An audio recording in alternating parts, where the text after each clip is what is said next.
This is Maestro Paul Geraci, fencing master with the USFCA and the International Academy of Arms. We are at the 2022 Ascalon Sword Festival, where we are about to see the gold medal bout for the Youth 12 Men's Epee.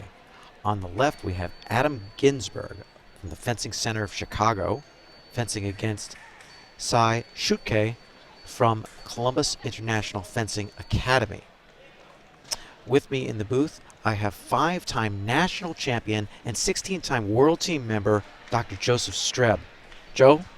Maestro Geraci, good to be here. Good to see you. And it looks like our fencing official is about to bring the fencers to on guard.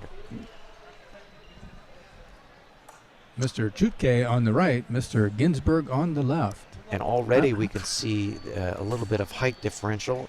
Mr. Chutkay, considerably taller, may have a better reach.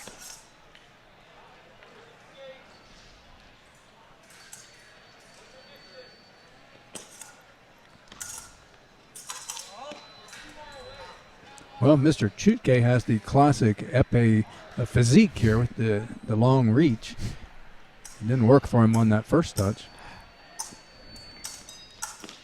He keeps probing around the bell, keeps pressing the attack. And the counter finally from Ginzburg. It's a double touch. 2 fencing 1.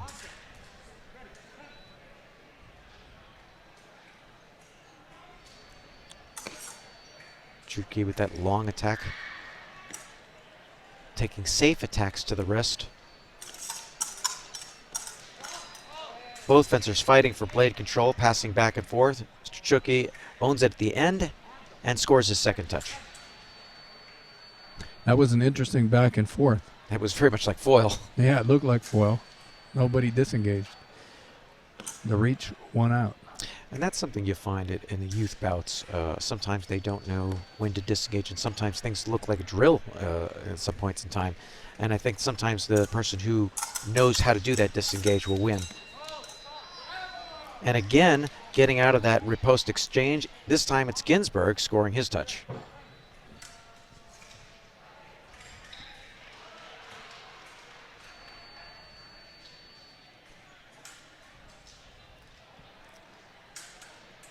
Fencers moving back and forth, and sometimes we call accordion footwork, where it's like the bellows of accordion. They both go back and forth, looking for that time when they come together, and counter riposte from Mr. Chutkay scores the equalizer 3-3 touch. Both fencers get on guard, and they're ready to go again.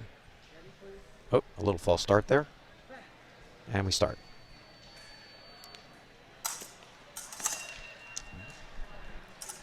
Parry riposte, but scores nothing. Chutkay stalking forward, makes his attack. It's parried, no riposte. And then a flesh attack by Mr. Ginzburg, but it's parried and punished by Mr. Chutkay, who scores his 4th touch. Well, do you think it may be a disadvantage now, Mr. Ginzburg being behind by 1 and having to deal with this reach? Apparently it is. Of course, anytime they say no lead is safe in Saber, but in Epee, 1 point is huge, especially when you're tall like Mr. Chutkay. But Ginzburg scores a point there. It's 4-5. It's still early in the game, and anything can happen. Attack is parried. But Ginzburg doesn't have the ability to finish it. On that last touch, Mr. Ginzburg went for the high line. There was a classic parry riposte by A Ginzburg. very good parry riposte by Ginzburg, and that earns him an equalizer 5-5 touch. Yeah, it was really nice to see he had really good blade control on that one. You could hear the slicing of the blade of the steel. There's a double touch, 6 fencing 6. We've got 55 seconds left in the first period.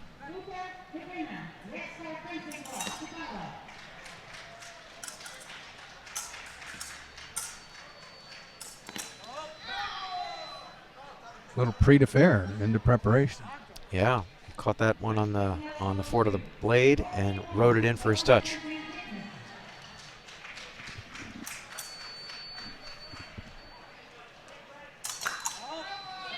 Ginzburg taking the attack.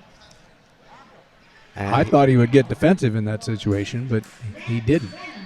Well, in Epee fencing, I think now he will know. Actually, you know, a lot of people put emphasis on the counterattack, but believe it or not, statistically speaking, more touches actually take place with the attack. Whoever gets that initiative But Ginzburg looks like he might be backing off a little bit now. Or maybe not. Chutney's still exhibiting tempo in his feet, still on his toes. Ginzburg a little bit more flat-footed, a little more solid.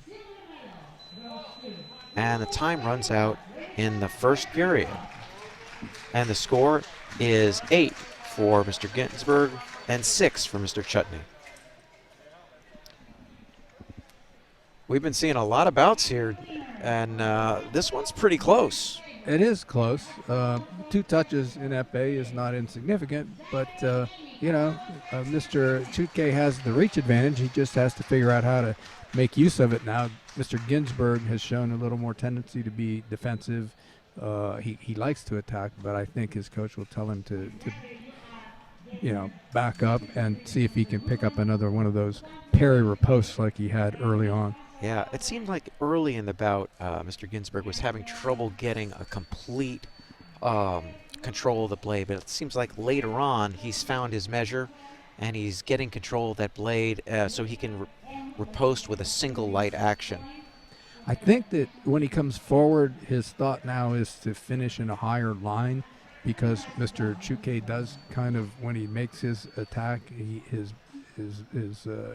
lowers his body somewhat, lowers his level, and I think that also is helping Ginzburg with his riposte because he's in that line. And that's Epee 101, because when you finish in that higher line, you're actually defending yourself simultaneously by getting your arm behind the bell, and that's one of those ones I think you mentioned. He sort of had a sort of a prise de fer action, and it just sort of caught the blade on the bell as he came forward, and I think that's what he needs to do.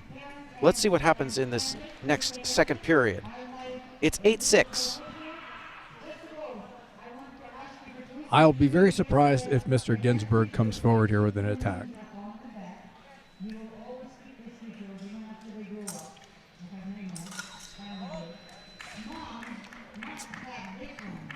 And I think he got kind of goaded into putting that blade out, and Mr. Chutkay passed right through it and scored on the lower extremity.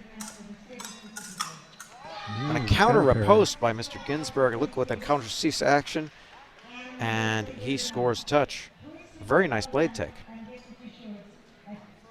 Very mature, too, for a Y12 fencer, being able to change lines like that. Well, that was a nice riposte. He just was short with the finish.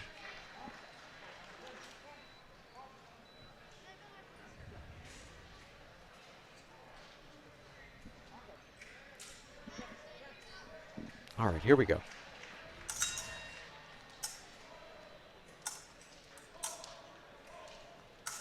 Mr. Chutkay trying to engage that blade now. Ginzburg comes forward. Probably the opposite advice that we gave him earlier, but he comes forward and he does find the mark. It's a double touch. With a 2-touch lead, he was defensive. He really likes to come forward. Oh, he got outreached on that one. Yeah, I think he was short on his first attack, and you're right, he got outreached. And now it's 10-10. Now it's a whole different game. And a little preparation by Ginzburg allows the opportunity for Mr. Chutkay to come in and score his counterattack.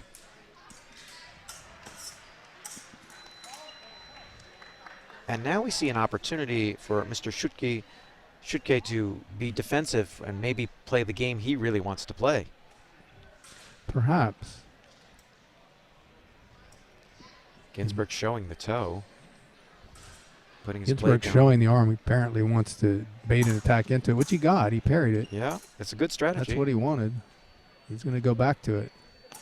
Almost daring him, but it doesn't pay off. Mr. Chutkay parries and ripostes and hits the touch. He's up 13-11. We fenced to 15 points. Well, with Mr. Chutkay's reach advantage, this 2 touches at this point in the bout is significant. It's huge, but it's not insurmountable. Mr. Ginzburg just has to collect himself and do safe single light actions.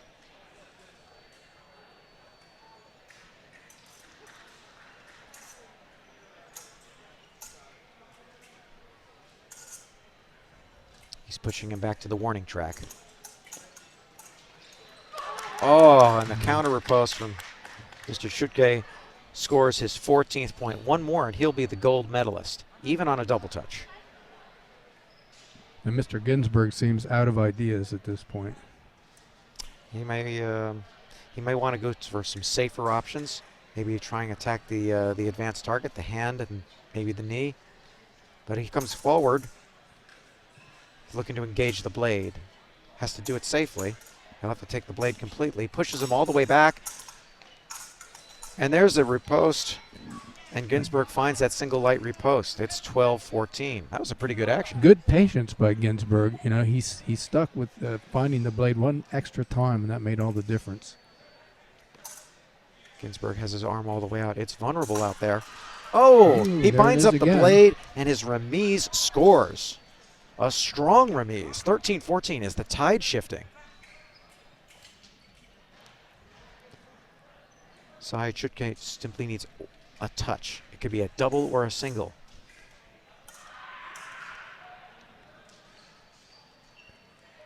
Mr. Ginzburg needs to be patient. Find that blade. Oh, Not he get almost hit in had one over the preparation. arm. He's looking for it. He had it there.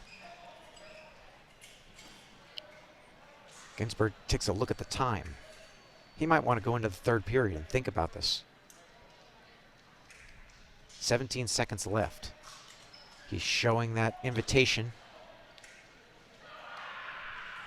Wants Mr. Chutkay to go. But Sai Chutkay is not taking any of that. He's going to back off. And we're going to the 1 minute break. And we are now 13-14 in the finals for the gold medal. A really interesting pressure cooker we have here.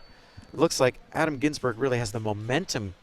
He's scored the last couple of touches, but Sai Chutkay only needs one more point to win. Yes, and Mr. Ginzburg, you can see, even though he picked up those touches by going forward and getting control of the blade and finishing, it's taken a lot out of him, it looks like. It looks like he's, at this point, somewhat tired, and he just is, there's a lot of effort he's going to have to put in to get that one light again. Right.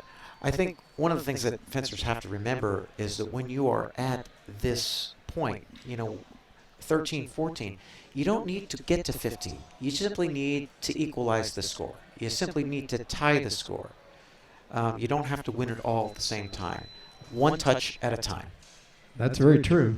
Although Mr. Chutkay can just take that double, back up, use that long reach, Right. and just flush into him and hope for the double. But that's, if Ginzburg can make a single light action, all those rules change at 14-14. 14-14, those doubles aren't going to help anybody. So if he can just make that single light action, he can put himself on equal footing.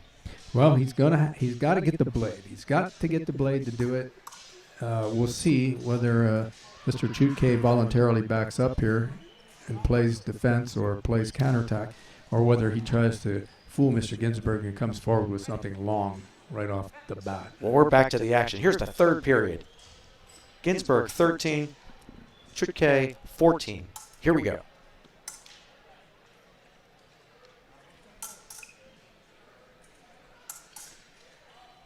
Series of probing blade actions. No one's willing to commit yet. A long attack by Chutkay. It's parried, no riposte.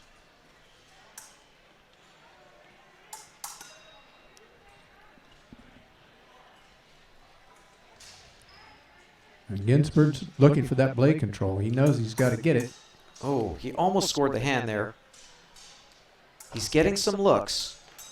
Oh! Short. And he's short, and he gets stuck by the counter, and Mr. Sai Chutkay is our Youth 12 Men's Epee champion.